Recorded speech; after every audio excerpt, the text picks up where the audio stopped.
नमस्कार, स्वागत एक बार फिर आपका इस चैनल पर। आज है 5 मार्च 2021 और हिमाचल प्रदेश की आज की सबसे बड़ी खबरें हम आपके लिए लेकर आए हैं। पेश है आज की सबसे बड़ी खबरें। मुख्यमंत्री जयराम ठाकुर बोले, विपक्ष के रवैये पर निर्भर करती है बातचीत। वीरभद्र सिंह सलाह न दे, हमने आपका वक्त भी देखा है। देखिए, मैं उसमें कुछ नहीं कहना चाहता। हमने वो भी दौर देखा है जब उनकी ही सरकार के दौरान हमको यहाँ से मार्शल से उठा करके जंगल में फेंक करके आए थे। इसलिए मैं उन पर ज़्यादा टिप्पणी नहीं करना चाहता हूँ। वो दौर हो गया, लेकिन फिर भी उसके बाद उस वक्त तो हमने राज्यपाल महोदय जी के खिलाफ हमने तो बैल में आकर के सिर्फ प्रोटेस्ट ही किया था। तो हमको यहाँ से उठा करके बाहर कर दिया गया था। उसको उठा करके जंगलों में बसों में डाल करके वहाँ से उठा करके फेंक दिया गया था। यहाँ से रिज के मैदान से हमको उठा करके बसों में डाल करके कहाँ छोड़ करके आए थे। तो ऐसी स्थिति में मैं ज़्यादा उसमें कहना नहीं चाह रहा हूँ। मैं सिर्फ इतनी कि लोकतांत्रिक व्यवस्था में ये सारी चीज़ें चलती रहती हैं, लेकिन राज्यपाल महोदय जी का जिस प्रकार से अपमान किया और उसके बाद उसको स्वीकार नहीं करना। अब ये कोई बात होती है कि हमारा मुंह हमने देखा नहीं उनको, हमारी उस पर पीठ थी, ये कोई जवाब नहीं बनता है। और ऐसे में राज्यपाल महोदय जी ने अभी तक अपना अभिभाषण समाप्त नहीं किया था, उससे पहले ही विपक्ष के नेता खड़े होकर के कहते हैं ये झूठ का पुलिंदा है। तो मान करके चल रहे थे वो कि उनने सुनना ही नहीं है। जब पढ़ा नहीं था, जब सुना नहीं था, वो कैसे कंक्लूजन पर जंप करके कैसे कंक्लूजन पर पहुंच गया कि झूठ का पुलिंदा है। मानसिकता बड़ी साफ है, इस मानसिकता को ठीक करने की जरूरत है। मैं सिर्फ इतना ही कहना चाहता हूं, नहीं तो लोग कांग्रेस को ठीक कर देंगे। हिमाचल कैबिनेट बैठक का 2021-22 के बजट को मिली हरी झंडी। हिमाचल कैबिनेट की बैठक सीएम जयराम ठाकुर की अध्यक्षता में विधानसभा में संपन्न हुई। कैबिनेट बैठक में 2021-22 के बजट को मंजूरी मिली। वहीं कैबिनेट ने आबकारी और कराधान अधिकारी के 4 पदों को भरने की मंजूरी प्रदान की है। इसमें 3 पद बैकलॉग सामान्य एक्स सर्विसमैन और 1 पद सामान्य PWD से भरा जाएगा। इसके अलावा हिमाचल प्रदेश लोकतंत्र प्रहरी की सम्मान राशि, प्रसुविधाएं तथा उससे संबंधित विषयों को उपलब्ध कराने के लिए विधेयक बनाने और विधानसभा के वर्तमान सत्र में प्रस्तुतिकरण को मंजूरी दी गई है।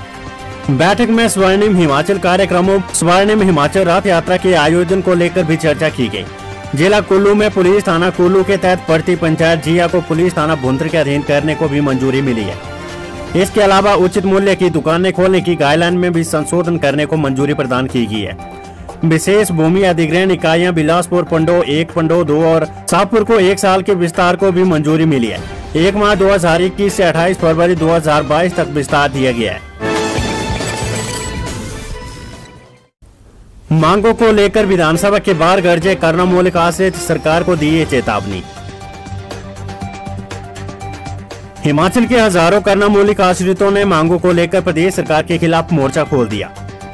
विधानसभा सत्र के दौरान वीरवार को कर्णमूलक भर्ती व अन्य लाभ दिए जाने की मांग को लेकर कर्णमूलक संघ ने कर्णमूलक आश्रितों को जल्द नौकरी देने की मांग की है। वहीं सरकार को चेताया कि यदि 1 माह के भीतर उनकी मांगों को पूरा नहीं किया गया तो कर्णमूलक आश्रित अपने परिवार के साथ शिमला में अनशन पर बैठेंगे, सरकार के खिलाफ आंदोलन करेंगे। ये आंदोलन तब तक जारी रहेगा जब तक सरकार इनकी मांगे पूरी नहीं करती है।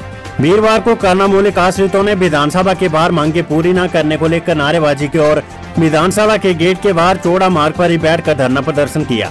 वहीं आश्रितों ने अनुकंपा के आधार पर दी जाने वाली नौकरियों में आय की सीमा को हटाने की मांग की। साथ ही 1 टाइम सेटलमेंट के माध्यम से विभिन्न विभागों में लंबित कर्णमूलक के मामलों का जल्द निपटारा करने और 5% कोटे की शर्त को हटाए जाने की मांग उठाई।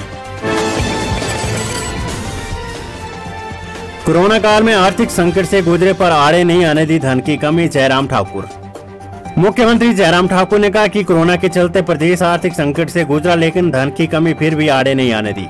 कर्मचारियों को, पेंशनरों को समय पर महंगाई भत्ते के साथ वेतन, पेंशन और अन्य लाभ दिए गए। मुख्यमंत्री ने ये जानकारी राज्यपाल के अभिभाषण पर धन्यवाद प्रस्ताव पर चर्चा के जवाब में दी। उन्होंने कहा कि प्रदेश में कोई भी सरकार बने कर्ज के बिना नहीं चल सकती। अनुमति जितने की थी उससे कम ऋण लिए। मुख्यमंत्री ने कहा कि प्रदेश में कोरोना पूर्ण रूप से खत्म नहीं हुआ है, अभी भी प्रदेश में पॉजिटिव मामले दर्ज हो रहे, जो चिंता का विषय है। पहले एक्टिव मरीजों की संख्या 200 तक पहुंच गई थी, लेकिन अब एक्टिव मामले बढ़कर 450 हो गए हैं। और अब आज की वेदर रिपोर्ट। हिमाचल में 6 मार्च से बारिश बर्फबारी का सार, येलो अलर्ट जारी। हिमाचल प्रदेश में शुक्रवार को मौसम साफ रहेगा। शनिवार से प्रदेश में बारिश और बर्फबारी होने के आसार है। 6 मार्च को मध्य पर्वतीय जिलों शिमला, सोलन, सिरमौर, मंडी, कुल्लू और चंबा में आंधी और ओलावृष्टि का अलर्ट जारी है। 7 मार्च को पूरे प्रदेश में आंधी, ओलावृष्टि, बारिश और बर्फबारी की चेतावनी जारी हुई है। 10 मार्च तक पूरे प्रदेश में मौसम खराब बने रहने का पूर्वानुमान है। किराया दिए बिना निजी भवनों में भी खोल सकेंगे नई पंचायतों के कार्यालय, वीरेंद्र कंवर।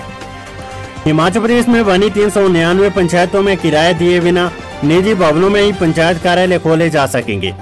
विधानसभा में प्रश्नकाल के दौरान पंचायती राज मंत्री वीरेंद्र कंवर ने कहा कि इसके लिए विभाग मंजूरी देने को तैयार है।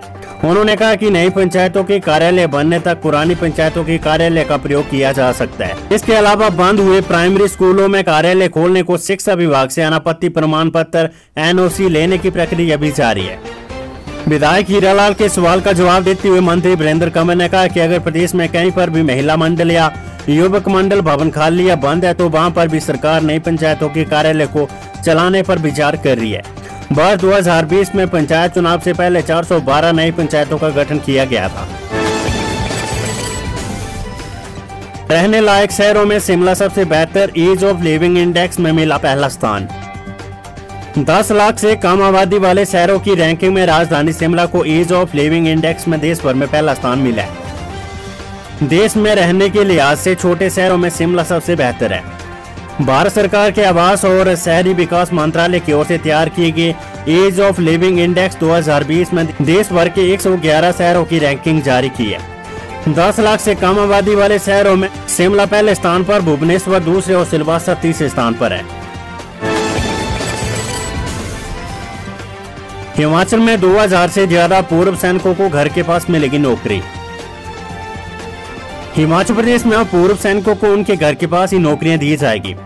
सैनिक कल्याण मंत्री महेंद्र सिंह ठाकुर ने वीरवार को प्रश्नकाल के दौरान विधायक विक्रम जरयाल के सवाल का जवाब देते हुए सभी मंत्रियों से अपील करते हुए कहा कि नियुक्तियों के समय इसका विशेष ध्यान रखा जाए। उन्होंने बताया कि विभिन्न विभागों में पूर्व सैनिकों के लिए आरक्षित 2079 पद रिक्त है। इन पदों को भरने की प्रक्रिया जारी है। विभागों में पूर्व सैनिकों के लिए 15% पद आरक्षित होती है।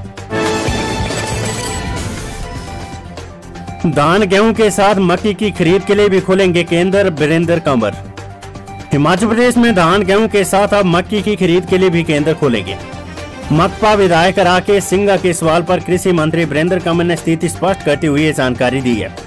उन्होंने कहा कि मक्की की खरीद के लिए केंद्र खोलने को लेकर food corporation of India FCI ने सैद्धांतिक मंजूरी दे दी है। इस वर्ष से मक्की की भी खरीद की जाएगी। वहीं खाद्य आपूर्ति मंत्री राजेंद्र गर्ग ने कहा कि 2 दिन पूर्व भी धान, गेहूं और मक्की की खरीद करने को लेकर बैठक हुई है। FCI की स्टोरेज के लिए मदद की जाएगी। उन्होंने लोगों से भी स्टोर बनाने की अपील की है। उन्होंने कहा कि सरकार इन स्टोर का किराया देगी। अब हिमाचल से जुड़ी हुई 15वें वित्त आयोग से पंचायती राज संस्थाओं को मिले 429 करोड़ रुपए। ग्रामीण विकास एवं पंचायती राज मंत्री वीरेंद्र कंवर ने कहा कि 15वें वित्त आयोग से हिमाचल प्रदेश पंचायती राज संस्थाओं को 429 करोड़ रुपए की राशि जारी हुई है। इसमें से 327 करोड़ रुपए की पहली किस्त प्राप्त हो चुकी है। वित्त आयोग से उपलब्ध इस धनराशि से 49 करोड़ रुपए जिला परिषद व पंचायत समितियों को मिले हैं। विधायक अरुण कुमार की ओर से पूछे गए सवाल का जवाब देते हुए मंत्री ने कहा कि चुनकर आई नई पंचायतें एक साथ 5 नए कार्य करेगी। इसके लिए 5 लाख रुपए तक उपलब्ध करवाए जाएंगे। इस धनराशि से सड़क निर्माण, पानी एवं सिंचाई के अलावा अन्य कार्य किए जा सकते हैं।